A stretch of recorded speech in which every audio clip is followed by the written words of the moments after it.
गर्गः पुरोहितो राजन् यदूना महत्तपाः ब्रजं जगाम नंदस्य वसुदेव प्रणो प्रचोदिता। गर्ग महात्मा आए भगवान का नामकरण करने के लिए। भेजा किसने? वसुदेव प्रणोदिता, वसुदेव जी ने भेजा कि चले जाओ, उनका तुम नामकरण करके आ जाओ। वसुदेव जी ने भेजा, गर्ग महात्मा को नंद बाबा के यहाँ गए और बड़े आनंद से नंद बाबा ने उनका बड़ा स्वागत किया। सुपविष्टम कृतातिथ्यम गिरा सुनृतया मुनिम, बढ़िया अच्छी तरह बैठ गए। अच्छी तरह बैठने का मतलब क्या? बैठने में भी कोई विधान होता है। सुनृतम का मतलब बैठने के बाद, जैसे आजकल बड़ा विचित्र आतिथ्य शुरू हो गया। ईमानदारी से ज़्यादा प्रेम आजकल बीमारी कर रहा है। एक तो मैं भूल ही गया था। हाँ, एक बार बताओ, ज़्यादा प्रेम होगा जैसे तुम्हारे यहाँ महाराज जी महाराज जी महाराज जी आ गए और महाराज जी को बैठा दिया, फिर क्या करोगे? तुरंत जाओ जाओ जाओ जाओ जाओ, क्या लेके आओ ना? चाय।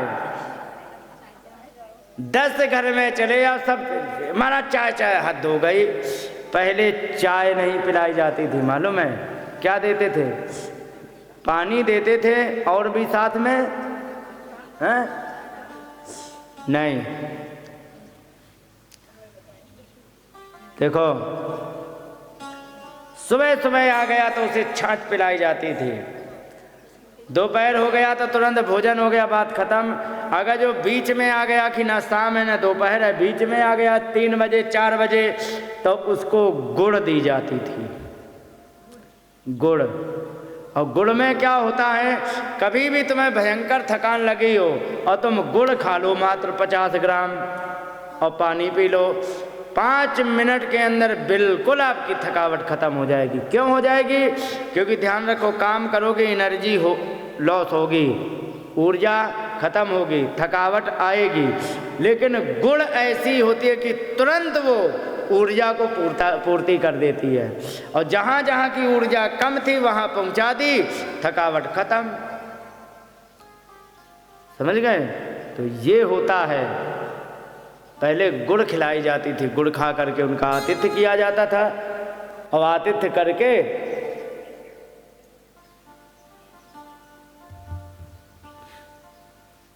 उनको यही स्वागत सम्मान होता था पहले। आजकल स्वागत भी ऐसा हो रहा है कि अच्छे भला चला जाए। 10 घरों में मिलने के लिए तो 10 घरों में, जब 11वें में जाए तो बेचारा 11वें में ही पट से गिर पड़ा। क्या हुआ? ज़्यादा चाय पी ली, हार्ट अटैक आ गया। तो आजकल बड़ी विचित्र समस्या है कि आजकल ज़्यादा प्रेम बीमार कर रहा है। क्यों हो रहा है? क्योंकि कलयुग इतना घुस गया है तुम्हारे घरों में नहीं, तुम्हारे दिमाग में। यहाँ पर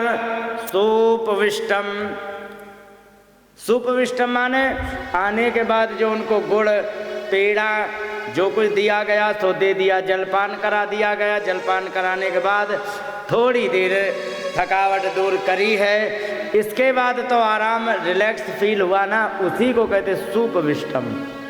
अच्छी तरह से बैठ गए जब, और फिर कृतातिथ्यम, आतिथ्य किया, वही पेड़ा दे करके पानी पिलाना वगैरह। और इसके बाद गिरा सुनृतया मुनिम, बड़ी मधुर वाणी से उन्होंने कहा, नंदयित्वा ब्रवीत ब्रह्मण पूर्णस्य करवामि किम। और इसके बाद और बताइए भगवान, आनंदित हो करके नंद बाबा ने कहा, बताइए अब आपकी मैं क्या सेवा करूं? उन्होंने कहा कि सेवा कुछ नहीं करना, सब कुछ ठीक है। इसके बाद नंद बाबा ने कहा कि मैं आपसे एक निवेदन करना चाहता हूँ। कहीं बताओ कि आप ज्योतिषामयम साक्षात यत्ते ज्ञानम मतीन्द्रियम प्रणीतम भवता येन पुमान वेद परावरम। कहने लगे कि ज्योतिषियों में आप सर्वश्रेष्ठ हो, आप इतने ज्योतिषी हो, इतने ज्ञानी हो कि पर और अवर माने भूत भविष्य सब कुछ जानने वाले हो। आप एक काम करो, तुम ही ब्रह्म विधान श्रेष्ठ संस्कारान कर तुम अर्हति। हमारे बालक बच्चे हैं दो, इनका आप कम से कम नामकरण संस्कार आप कर दीजिए, क्योंकि बालयोरनयो नृणाम जन्मना ब्राह्मणो गुरु। इन दोनों बच्चों का कर दीजिए, क्योंकि ब्राह्मण जन्म से गुरु होता है। आप हमारे बच्चों का नामकरण कर दीजिए। गर्ग महात्मा ने कहा कि तुम्हें पता है कि तुम क्या कह रहे हो?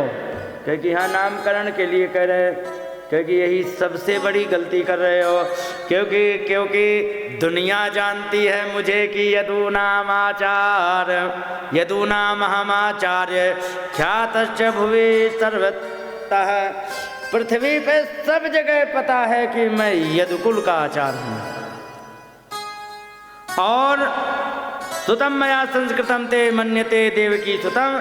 अगर जो मैंने तुम्हारे बच्चों का नामकरण संस्कार कर दिया तो इनकी पक्की मोहर लग जाएगी कि ये बच्चे तुम्हारे नहीं हैं, ये देवकी के हैं, क्योंकि मैं उनके कुल का पुरोहित हूँ। पहले पुरोहित बटे होते थे, समझे? हाँ, पहले पुरोहित बटे होते थे कि तमर के कोई और पुरोहित हैं, शेखावतों के कोई और पुरोहित हैं, राठौर हैं उनके कोई और है, और भी होते कोई तमर शेखावत और हैं तमार चौहान। हाँ, चौहान भी यहाँ होते, और राजावत। तुम्हारे यहाँ नाम अलग हैं, हमारे यहाँ होते भदौरिया, जिसको तुम तमर बोलते हो, हमारे यहाँ इनको तोमर बोला जाता। असली नाम तोमर होता है, तमर नहीं होता है, समझ गए? ये तोमर बोला जाता, वास्तव में नाम तोमर होता है, तुम तमर लिखते हो। हाँ, एक बार यहाँ गए रायपुर में, तो एक विजय सिंह तमर हैं, बढ़िया डीजे वाले। तो मैंने कहा कि आप माता मुस्कुरा क्यों नहीं, जानती हो क्या उन्हें? हैं? नहीं, माता मुस्कुरा नहीं थी उनका नाम लेने पे, तो मैंने समझा जानती हूँ कहो। तो वहाँ पर कहा, मैंने कहा आपका नाम क्या है? बड़ा बढ़िया मित्र। उसकी मशीन ठीक कर दी थी। मशीन समझती हो, डीजे वाली, तार गड़बड़ था, क्योंकि हमारी ठीक कर दो। मैंने ठीक भी कर दी, तो उसका प्रेम हो गया। मैंने कहा नाम क्या तुम्हारा? क्योंकि विजय सिंह तमर। मैंने कहा तमर माने जाट? तो ना राजपूतों में। मैंने कहा तमर नहीं तोमर होता? क्योंकि हाँ तोमर होता है, हम तमर लिखते। तब हमने जाने कि तोमर को तमर कहे तुम्हारी जय हो जाए तमर। असली नाम तोमर होता है। हमारे यहाँ भदौरिया भी होते हैं, गौड़ होते हैं, गौड़ ठाकुर होते हैं, समझे? चौहान होते, राठौर होते हैं, और भी होते हैं, ध्यान में नहीं। सेंगर तुम्हारे यहाँ नहीं होते हैं? उसी को सेंगर को शेखावत कहते क्या हैं? यहाँ शेखावत जो भी है, हमारे यहाँ सेंगर होते हैं। तो इस प्रकार से है। तो उन्होंने कहा कि मैं तो यदूनाम आचार्य माम, मैं यदुओं का आचार्य हूँ। ख्यातश्च भुवि सर्वतः, दुनिया जानती है कि मैं यदुओं का आचार्य हूँ। सुतम मया संस्कृतम ते, अगर जो मैंने तुम्हारे बच्चों का संस्कार कर दिया, मन्यते देवकी सुतम, सब जान जाएंगे, सब लोग यही कहेंगे कि तुम्हारे बच्चे वो तुम्हारे नहीं, वो तो देवकी के बेटा हैं। बताओ क्या कहना चाहोगे? और एक बात और बता दें, बड़ी गड़बड़ है कि क्या हमें हुक्का कि मैं कहाँ क्यों आ रही है। इसके बाद यहाँ पर एक बात और आई, क्या कि कंसा पापमति सख्यम तव चाणक दुंदुभे। कंस को अच्छी तरह पता है कि तुम्हारी नंद बाबा और आनक दुंदुभी माने वसुदेव की बहुत बढ़िया मित्रता है। और देवक्याष्टमो गर्भो न स्त्री भवितुम अर्हसि, ये भी जानता है कि देवकी का 8वां गर्भ लड़की के रूप में नहीं आ सकता था, इसमें कुछ ना कुछ कहीं ना कहीं कोई ना कोई झोल जरूर है। एक तो वो वैसे ही सोचता रहता कि लड़की आ नहीं सकती थी, लेकिन लड़की हमें मिली क्यों, ये गुत्थी कैसे सुलझाएं। और अगर जो बाई चांस मैंने तुम्हारे बच्चों का संस्कार कर दिया, उसका डाउट क्लियर हो जाएगा कि हो ना हो ये वही बच्चे देवकी के ही हैं। यहाँ पर देवक्याष्टमो गर्भो न स्त्री भवितुम अर्हसि, देवकी का 8वां बच्चा कर भी स्त्री माने कन्या के रूप में आ ही नहीं सकता था। इति संचिंतित श्रुत्वा देवक्या दारिका वचा, एक तो ऊपर से और समस्या क्या कि वो रही बची जो आग जो कुछ कम सुलग रही थी, उसको भड़का करके आग देवकी की वो कन्या चली गई 8 भुजा का रूप धारण करके कि 13 काल तो कहीं और जन्म ले चुका ले, और कहीं और मैं सब जगह ढूंढ रहा है, और मैंने अगर जो संस्कार कर दिया तुम्हारे बच्चे को तो उसकी एकदम लोकेशन फिक्स हो जाएगी कि यही है वे। क्या चाह रहे हो, खतरा मोल लेना चाह रहे हो कि नहीं। अपिहंता गता शंका तरही तन्नयो भवत, अगर जो मैंने तुम्हारे इनका संस्कार कर दिया तो समझ लीजिए कि आपका बहुत मामला गड़बड़ हो जाएगा। अनयो भवत, बहुत सा मामला गड़बड़ हो सकता है, तुम्हारे बच्चों को मारा जा सकता है, कुछ भी समस्या आ सकती है, बताओ ऐसा खतरा क्यों मोल ले रहे हो। नंद बाबा ने कहा सुनो महाराज, मैं भी लक्ष्मी जितना पढ़ा लिखा नहीं हूँ, लेकिन थोड़ा तो पढ़ा हूँ। कौन कह रहे थे, नंद बाबा। मैं ज़्यादा नहीं पढ़ा लिखा हूँ तो थोड़ा तो हूँ, फिर क्या कराना चाहते तो कह रहे हैं कि अलक्षितोस्मिन रहसी मामकई ही रपी गोब्रजे। अलक्षित माने एकांत में जा करके, अलक्षित का मतलब चुपके से, रहसी माने एकांत में, और किससे चुपके से, किसी को पता नहीं लगेगा, क्योंकि मामकई है अपी, हमारे भी जो नियर्स एंड डियर्स है, समझ गए, जो हमारे रिश्तेदार चाहने वाले हैं, इनसे भी अलक्षित माने चुपके से कर लेंगे, रहस्य एकांत में कर लेंगे। कौन, क्योंकि मामकई रपी जो हमारे भी लोग हैं, चाचा ताऊ भाई भतीजे अपने परिवार जो है, इनसे भी हम चुपके से करा लेंगे। कुर द्विजाति संस्कारम, द्विजाति माने नामकरण संस्कार आदि तुम कर दो, लेकिन बहुत बड़ा अनुष्ठान मत करना, मात्र स्वस्ति वाचन पूर्वकम स्वस्ति वाचन बोल के काम निकाल लो। क्योंकि नामकरण संस्कार आजकल तो पुत्र जन्म का भी संस्कार बहुत बढ़िया, कोई उत्सव नहीं होता है। पहले पुत्र जन्म का संस्कार सबसे बड़ा उत्सव होता था, पुत्र जन्म उत्सव बहुत बड़ा उत्सव होता था। आजकल नहीं है, आज का कल चाहे रोज जन्म ले, किसी को पता नहीं लगता। पहले ब्याह जितना उत्सव मनाया जाता था, जैसे ब्याह होता है तो सब चारों तरफ से गांव भर ये वो सब निमंत्रित किए जाते, पहले ब्याह जितना बच्चे के जन्म में खर्चा किया जाता था, तो नामकरण में भी बहुत ज़्यादा खर्चा किया जाता था। उपनयन संस्कार जैसे आजकल होता है, इतना खर्चा होता है उपनयन संस्कार में, भावरें नहीं पड़ती हैं, खर्चा पूरा हो जाता है। ब्याह जितना इतना खर्चा होता था, आजकल तो सब थोड़ा फॉर्मेलिटी हो जाती है। आजकल क्या है, नाम रखने की बात बता दें, नाम रखने की स्थिति क्या है कि मान लो कि पत्नी है, पत्नी गर्भवती हैं, तो वे विचार करने लगते हैं, क्यों, अगर लड़के ने जन्म लिया तो क्या नाम रखेंगे, अच्छा हम ये नाम रख लेंगे, अच्छा ठीक ठीक ठीक। फिर ये कहते हैं अगर जो लड़की जन्म ले तो क्या नाम रखे, अच्छा ये नाम रख लेंगे। आजकल ऐसे तो नाम रखे जाने लग गए। जिसके भी नाम रखे गए हैं, ईमानदारी से बताओ, किसके चंद्रमा की राशि को देख करके, चंद्रमा किस चरण में है, किस नक्षत्र में, किस चरण में है, उसको देख करके किसका नाम रखा गया है, बताओ। और जबकि वो जो नाम रखा जाता है ना, वो पूरे जीवन का बायोडेटा होता है। अगर जो तुम अच्छी तरह से नाम रखोगे ना, तो उस नाम के आधार पर ये बताया जा सकता है कि इसका क्या स्वभाव है। और अगर जो तुमने कुंडली बना के रखी है तो उसमें ये अच्छी तरह से देखा जा सकता है कि इसका कब ब्याह हो जाएगा, इसका भविष्य कैसा रहेगा। भविष्य तो खैर ऊपर से ही देखा जा सकता है, ऐसी कोई बात नहीं, लेकिन इतना कौन व्यक्ति जानता है आजकल। तो ये चीज़ें हैं। तो यहाँ पर पहले नाम बहुत विधि पूर्वक रखा जाता था। नाम एक तरह से वो कुंजी होती थी, उस नाम से पूरा सब कुछ देख लिया जाता था। अच्छा तुम्हारा ये नाम है, ये राशि है, इस समय सूर्य इस राशि पे है, चंद्रमा इस राशि पर है, शनि इस राशि पर हैं, वो इस राशि पर हैं, ऐसे करके अंदाज़ा लगा करके इस समय सूर्य कुंभ राशि में विराजमान है। अब उसका नाम जो निकलेगा उस हिसाब से राशि चयन कर ली जाएगी। चयन से सूर्य अगर जो कुंभ राशि में इस समय मान लो विराजमान है, मान क्या लो है ही, तो ये बताओ फिर अब उसका क्या फलादेश होगा।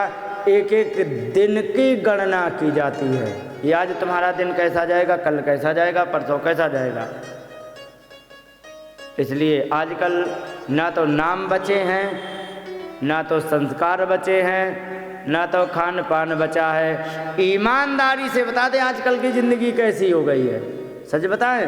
केवल ऐड कर लीजिए मात्र कपड़े, कि मनुष्य मात्र कपड़े पहन पा रहा है, नहीं तो पशु और मनुष्य में 1% का अंतर अब। अरे गलती, सॉरी, क्षमा करना। पशु और मनुष्य एक जैसा कैसे हो सकता है। पशु बहुत समझदार होता है। पशु जो होता है वो समझदार होता है। गलती कर दी मैंने, मनुष्य और पशु एक बता करके, क्योंकि पशु को जो खाना है ईमानदारी से, गाय घास खाती है, ठीक है, उसको मांस खिला सकते हो क्या? नहीं खाएगी। शेर शिकार करके जिंदा तब खाता है, क्या उसको मरा मांस आज भी खिलाया जा सकता कलयुग में? तो ये चीजें होती हैं।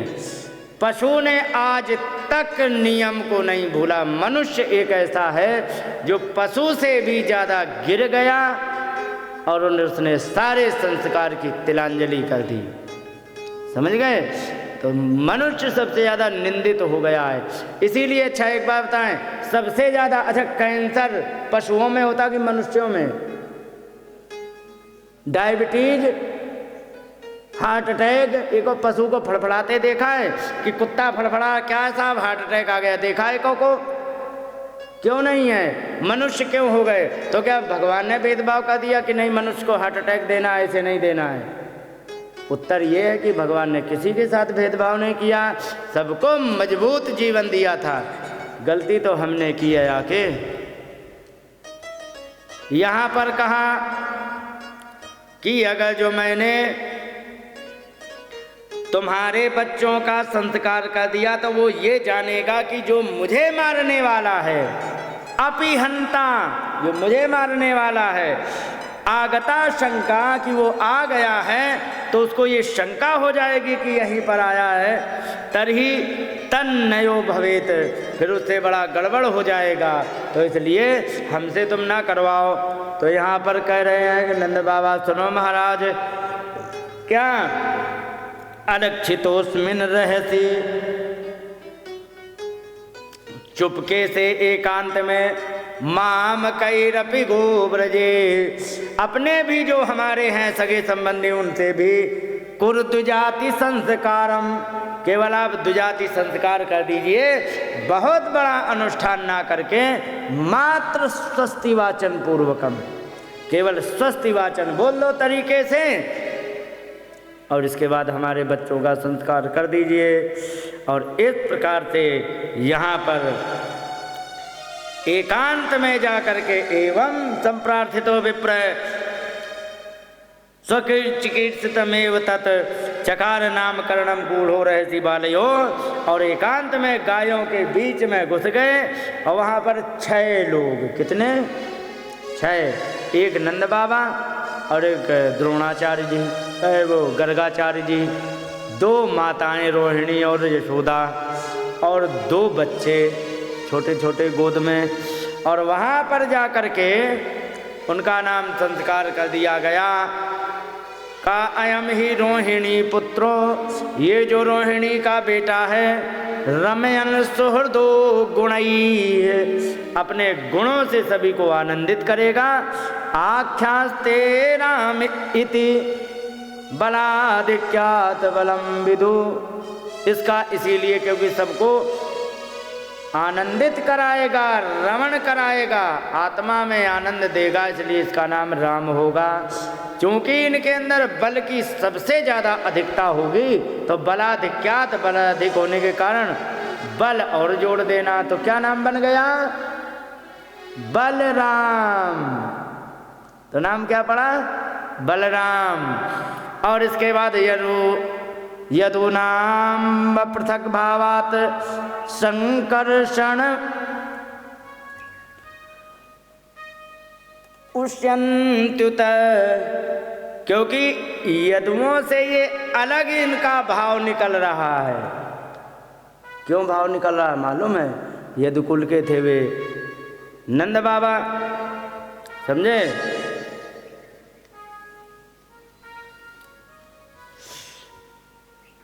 यदुकुल के थे नंद बाबा, और तुम्हारे परिवार में इनका कोई लेन देन मेल जोल नहीं मिल रहा है। क्यों नहीं मिल रहा? क्योंकि आए तो थे जेल से, जेल से आने के कारण, कारागृह से, तो इनका तुम्हारे अलग होने के कारण इनका नाम संकर्षण भी होगा, तो इनका संकर्षण भी नाम है। और इसके बाद यहाँ पर इनका नाम रख दिया बलराम। यहाँ से इनके एक श्लोक में इनको निपटा दिया, हो गया नाम। जाओ अब आए भगवान कृष्ण के लिए, नाम के लिए, और इनका नाम कुंडली बना के देखी गई। तो कुंडली बना करके देखा तो इनकी आंखें खड़ी की खड़ी रह गई, आंखें खुली की खुली रह गई, आंखें तन गई। अरे भगवान, ये क्या कुंडली इनकी बन गई? तो कहेगी ऐसा क्या हो गया? अरे कहेगी इनका तो ऐसा लग रहा कि ये कुछ और हैं। आसन वर्णात्रयो यस्य गृहीतोनुयुगम तनु, इनके अलग अलग युगों में अलग अलग रूप धारण कर रहे, इनका ऐसा समझ में आ रहा है। शुक्लो रक्ता तथा पीता इदानीम कृष्णताम गतः, कभी शुक्ल माने सफ़ेद बन जाते हैं, जैसे हंसावतार, रक्ता लाल लाल परशुराम अवतार, तथा पीता कपिल भगवान की तरह, इदानीम कृष्णताम गतः, इस समय ये सांवले रूप में बन के आए हैं। कृष्ण माने काला, सांवला होता है। काले काले लोग देखे तुमने? नहीं देखे हैं? अच्छा, दक्षिण अफ्रीका के देखे हैं ना, मगरमच्छ जैसे दिखते कि नहीं, काले काले। उनका तवा एक तरफ कर दो, उल्टा तवा, वैसा जिस तरफ लौ लगती है, और उनका चेहरा कर दो, तवा फिर भी साफ दिखेगा।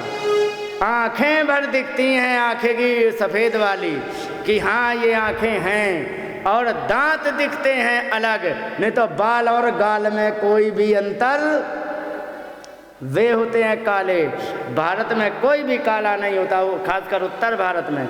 मथुरा कहाँ है? दक्षिण भारत या उत्तर भारत? पता ही नहीं। मथुरा है उत्तर भारत में, हम तुम कहाँ हो? उत्तर भारत में। दक्षिण भारत में बहुत काले काले लोग होते हैं। इसका कारण तुम्हें पता ही होगा, काले काले क्यों होते? गर्मी, क्यों? पता नहीं है। कर्क रेखा, मकर रेखा और ये विश्वत रेखा जानते हो?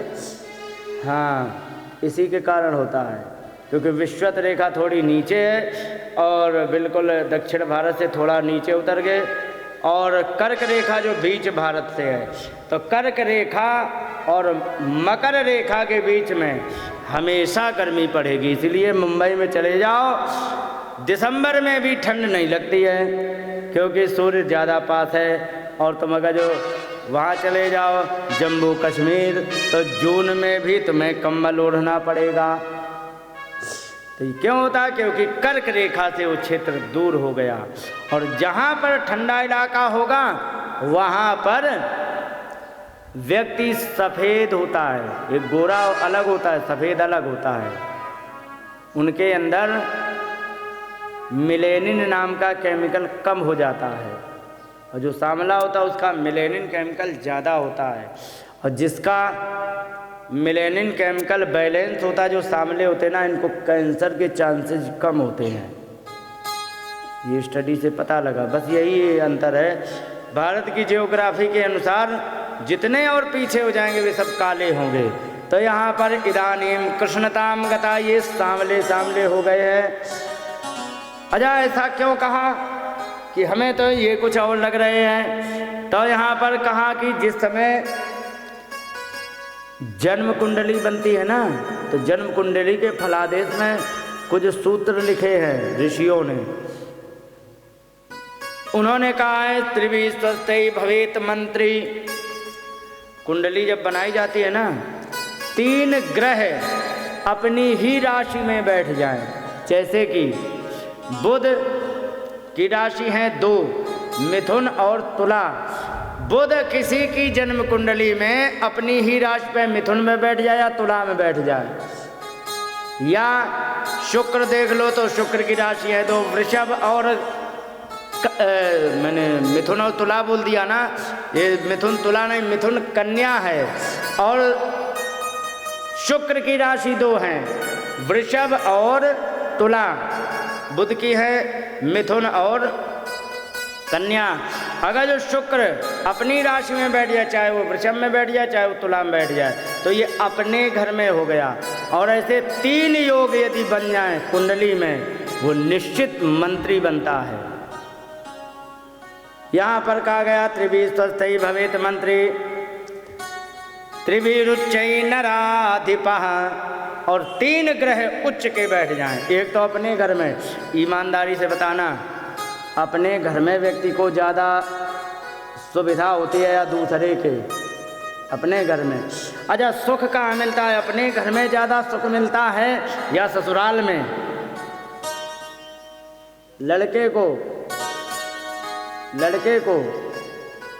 को अपने घर में ज़्यादा सुख मिलता है या सासू माता के पास पहुंच जाए तब? वहाँ बढ़िया खातेदारी करी जाती ना। तो वैसे ही ग्रहों के भी है। एक अपना घर होता है, एक ऐसा घर होता है जहाँ उसका और ज़्यादा पावर होता है, एक ऐसा घर होता है कि और ज़्यादा कमज़ोर हो जाता। जैसे कि शुक्र तुला में आके नीच का हो जाता है। तो ये चीज़ें होती हैं। तो ऐसे जब 3 ग्रह उच्च के हो जाएं तो राजा बनता है, समझे? और इसके बाद यहाँ पर त्रिभी नीचे भवेन मूर्खा। 3 ग्रह अगर जो नीच के बैठ जाए एक कुंडली में तो बिल्कुल निरक्षर भट्टाचार्य बन जाएगा। निरक्षर भट्टाचार्य कितना भी उसे बृहस्पति पढ़ावे नहीं पढ़ सकता है। और इसके बाद त्रिभी अस्तंगता भवे सठा। 3 ग्रह यदि अस्त हो गए एक ही समय में, जैसे कि बुध ज़्यादातर अस्त रहते हैं, शुक्र कभी कभी, और शनि इस समय अस्त चल रहे हैं।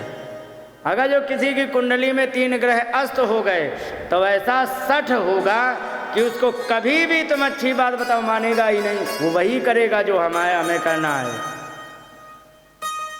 उसे सठ कहते हैं। तो इन कुंडली से, और एक बात और बता दे, जिसके 5 ग्रह अपनी उच्च की राशि में विराजमान हो वो साक्षात नारायण का अवतार होता है। और जब उन्होंने बना के कुंडली तैयार करी, अरे रे राम राम राम, इसमें 5 ग्रह उच्च के साक्षात नारायण हमें लग रहे हैं। और नारायण का नाम लिया, भगवान ने कहा महाराज इज्जत बचाओ। क्यों? तुमने नारायण घोषित कर दिया तो जो बाल लीलाएं हमें करनी है, जो गोपियों को आनंद देना है, जो माता पिता का सुख लेना है, वो सारा सुख तुम एक झटके में छीन लोगे। इसलिए मामला को गोपनीय रखो तो ज़्यादा अच्छा। उन्होंने इतना कह दिया, गर्गाचार्य जी जान गए अच्छा तुम्हारे मन में यही, तो बात पूरी कह दी इनडायरेक्टली। आगे सुनते जाओ फिर क्या क्या कहा, सुनो। कहने लगे बहूनि संति नामानि रूपाणि च सुतस्ते, तुम्हारे लाला के तो बहुत सारे रूप हैं, नाम भी बहुत है। गुर कर्मान् रूपाणि तान्य हम वेद नु जनः, गुण और कर्मों के अनुसार इनके अलग अलग नाम हमेशा पढ़ते रहेंगे। इस बात को मैं जानता हूँ, लोग नहीं जानते। नो जना, लोग नहीं जानते हैं। तानि अहम वेद, उनके मैं जानता हूँ, लेकिन नो जना, लोग नहीं जानते। और सुनो, ध्यान रखना, एष वाय श्रेया आधास्यत् गोप गोकुल नंदन। एक बात और तुम्हें बता देते हैं कि अनेन सर्व दुर्गाणि यूयम अंज सत्तरिष्यत। ध्यान रखना नंद बाबा, क्या करना है तुम्हें कि एक बात हमेशा याद रखना, कितनी भी बड़ी समस्या तुम्हारे जीवन में आ जाए तो अनेन माने इसके द्वारा सर्व दुर्गाणी, सारे कष्टों को, यूयम तुम सब लोग, सारे गोपाल लोग, अंज सत्तरिष्यत, बड़े सरलता से पार कर जाओगे। कितनी भी बड़ी परेशानी तुम्हारे जीवन में क्यों ना आ जाए। पुराने न ब्रजते साधवो दस्यु पीड़िता। एक जमाने की बात वो भी थी कि साधुओं को दुष्टों ने परेशान किया। एग्जाम्पल दे, जैसे कि विश्वामित्र हवन कर रहे थे और रावण के भेजे हुए आतंकवादी जहाँ पर वे घी और हवन सामग्री से स्वाहा करते थे, वहीं पर वे मांस हड्डियाँ पटक देते थे। तो दस्यु माने उन डाकुओं से जब कौन कई साधुओं दस्यु पीड़िता, साधु लोग जब दुष्टों से परेशान हो गए, तब क्या हुआ कि अराजके रक्ष्यमाणा जिज्ञो दस्योन समेदिता। अराजकता फैलने के कारण फिर जब बहुत सारे समेधितान बहुत इकट्ठे हो गए, चोर बदमाश लोग, तो इन्होंने आकर के उन सभी दस्योन माने डाकुओं को जिज्ञु जीत लिया मार के। अच्छा, इतना बड़ा प्रभाव है कि हाँ। और सुनो, या तस्मिन महाभागा प्रीतिम कुर्वन्ति मानवा। अगर जो एक बात और याद रखना, इस तुम्हारे लाला से जो भी मनुष्य प्रेम करेगा तो होगा क्या कि नारयोर भी भवन्ति तान विष्णु पक्ष निवासुरा। कहने लगे कि सुनो, जो भी इनसे प्रेम करेगा उसका कोई भी कुछ कभी भी बिगाड़ नहीं पाएगा। और तस्मान नंदात्मजो जमते नारायण समो गुणई। हे नंद बाबा, आपका जो पुत्र है ये नारायण समो गुणई, नारायण के जैसे गुणों वाला है तुम्हारा। तो श्रिया कीर्त्यानुभावेन गोपायस्तु समाहितः। श्री माने कांति से, कीर्त्या बहुत ज़्यादा नाम होने से, अनुभाव माने इनके प्रभाव से, गोपायस्त इनकी हमेशा रक्षा करते रहना। क्योंकि समाहिता बड़े ध्यान पूर्वक, समाहिता का मतलब बड़े ध्यान पूर्वक इनकी रक्षा करना। क्या इनका नाम ज़्यादा मत बढ़ने देना, कीर्ति ज़्यादा मत बढ़ने देना, इनका प्रभाव ज़्यादा मत बढ़ने देना। यशोदा मैया ने कहा कि इनकी श्री माने इतनी कांति कमजोर करेंगे कि हम इसको रस्सी में बांध देंगे, कोई नहीं कहेगा कि ये भगवान है या बड़ा, बहुत बड़ा है। गोपियों ने सोचा कि मैं इसकी कीर्ति को ऐसा कर देंगे कि छाछ दिखाएंगे और इसे नचाएंगे और सब लोग कहेंगे कि ये कौन है, कि माखन चोर, एक्सीलेंट। एक बार बताओ, चोर की आरती होती है या डंडा? आजकल के डंडा होता है ना। तो उस समय जिस समय भगवान थे ना, तो कोई नहीं मानता था कि भगवान है, वो तो जाने के बाद पता लगा है ना, तब आरती करने लग गए। नहीं तो तब चोर कह देते थे तो बड़ा बुरा नाम न होता था। लेकिन उन्होंने कहा ये माखन चोर है, तो गोपियों ने कहा कि मैं इसका नाम नहीं बढ़ने दूंगी। अच्छा ठीक है। और इसके बाद प्रभाव इसका इतना कम कर देंगे कि गोपाल लोग कहने लगे प्रभाव ऐसा करेंगे कि रोज ले जाएंगे जंगल और रोज कुश्ती लड़ेंगे, रोज हम जीतेंगे। ईमानदारी से बता दें, भगवान जब भी गए जंगल में गोपालों से खेल खेल में खूब लड़े, चाहे मारपीट हो गई हो चाहे कुश्ती लड़े हो, एक भी दिन जीत के नहीं आए। बोलो गोविंद भगवान की। एक भी दिन जीत के नहीं आए, हमेशा पिट के आए और हार के आए। समझ गए, ये है इनका प्रभाव। और ऐसा फोबिया फैला, भगवान कोई ब्याह करने को तैयार नहीं, तो भगवान को कैसे कैसे ब्याह करने पड़े, कहीं छीन के, कहीं झपट के, कहीं भगा के, कहीं उठा के, कहीं चुरा के, कहीं एक्सीडेंटली, कहीं बाई चांस, सब हुए कि नहीं हुए। केवल एक ब्याह इज्जत से हुआ था बस, वो भी अयोध्या का सत्या से। बाकी सारे ब्याह कहीं से छीन के, कहीं बाई चांस, कहीं एक्सीडेंटली, कहीं जबरदस्ती, मतलब अपनी रिश्तेदारी बनी रहे, अपनी जान बच जाए इस कंडीशन पर, कहीं रास्ते ही चलते मिल गई, रास्ते चलते मिल गई थी यमुना महारानी, और एक्सीडेंटली मिल गई थी, क्या कहते वो 16,100 जहाँ पर युद्ध हुआ वहीं से निकाली गई बेचारी। सब बढ़िया बढ़िया नई नई लड़कियां, चेहरा उतरा हुआ, क्योंकि कारागृह में बंद थी। और योजना क्या थी, 20,000 जब हो जाएंगी तो हम इकट्ठे ब्याह करेंगे, तुम्हारी जय हो जाए, ये योजना में था। आश्चर्य की बात है, इनके जैसे बेचारे घूम रहे हैं बंदर के, क्यों इनके जैसे घूम रहे हैं बंदर की तरह। लाल मुखिया यहाँ एक नहीं मिल रही है, वो 20,000 से करने को तैयार था। तुम्हें चिढ़ नहीं होती क्यों कि उसे तो 20,000 मिल रही, हमें एक नहीं मिल रही, ढूंढे, चिढ़ होती कि नहीं। हाँ, तो यहाँ पर इस प्रकार से उनका कहा। और इसके बाद कहने लगे कि इत्थमात्मानं समादिश्य गर्गे च स्वगृहं गते। इस प्रकार से उन्होंने बढ़िया नामकरण और उनका जो भी बचने का उपाय जो भी उनकी थी, और उन्होंने सब कुछ कर दिया। और कहे कि अच्छा नंद बाबा, अब तुम अपनी गाय चराओ और हम अपने मथुरा के लिए प्रस्थान करते हैं। तो नंदा प्रमुखता मैंने आत्मान पूर्णमाशिषा, उन्हें लगा कि बस जीवन में जो कुछ करना था सब कुछ हो गया, पूर्णम आशिषा, जो कुछ करना था सब कुछ हो गया है, और बड़े आनंदित हुए। इस प्रकार से काले ने ब्रजाल्पेन गोकुल राम केशव जानुभ्याम सह पाणिभ्याम लिंगमाण विजय। तो और इस प्रकार से धीरे धीरे समय बीतता गया। जब साल भर के थे तब इनका नामकरण हुआ। इसके बाद थोड़ा और समय लिखा है, कालीन कुछ और समय बीता। ब्रजता अल्पेन, कम उम्र में ब्रजता चलते हुए, गोकुल राम केशव, गोकुल में राम और केशव, और दोनों जानुभ्याम, घुटनों के बल, सह पाणिभ्याम, हाथ और घुटने का उपयोग करके चलते। बच्चे को देखा है घुटने और हाथ का प्रयोग करते, नहीं देखा? हाँ, घुटने के बल चलता है। तो वही बात यहाँ, जानुभ्याम घुटनों से, सह पाणिभ्याम और हाथों के साथ, रिंगमाणो घूमते हैं, विजरहतो ऐसे विचरण करते हैं। कौन? भगवान कृष्ण और बलराम। बोलिए गोविंद भगवान की। इस प्रकार से यहाँ नामकरण संस्कार गर्गाचार्य ने किया और बड़े आनंदित हुए। कौन?